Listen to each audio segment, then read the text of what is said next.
តើឡើយនេះយើងឃើញថាវាសាកចូលវិញហើយបងវាសាកចូលគឺ9វ៉ាត់ជាទូទៅ9វ៉ាត់មិញធ្វើឡើងមួយថ្ងៃវាចេះតែឆ្ងល់មិនបានវាសាកចូលទៅ5វ៉ាត់5វ៉ាត់អញ្ចឹងបងយើងឆែកមើលខ្សែទៅវាឡើងស្នឹមប្រហែលជាទឹកចូលនេះទឹកចូលកាលណាទឹកចូលវាឡើងស្នឹមវាស៊ីទៅចរន្តវាថយចុះបណ្ដោយតែពេលឥឡូវអត់ទេវាបាន9វ៉ាត់វិញហើយកប់ស្រីយកហើយឥឡូវនេះយើងធ្វើការបើកវាមួយដើម្បីតេស្តសលេងទៅអីមួយសាទៀត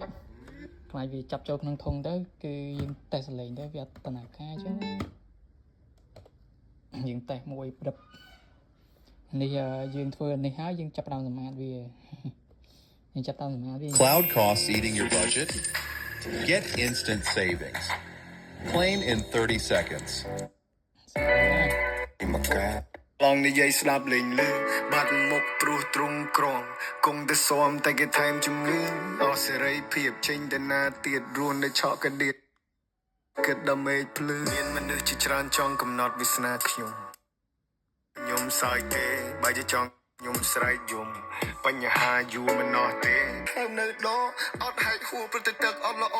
អត់បកស្រាយព្រឹកឈាមនៅខ្ញុំជាសណោ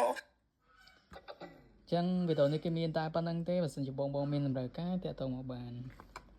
នេះយើងធ្វើនៅវីដេអូទៀតយើងធ្វើមកស្អាតតែម្ដង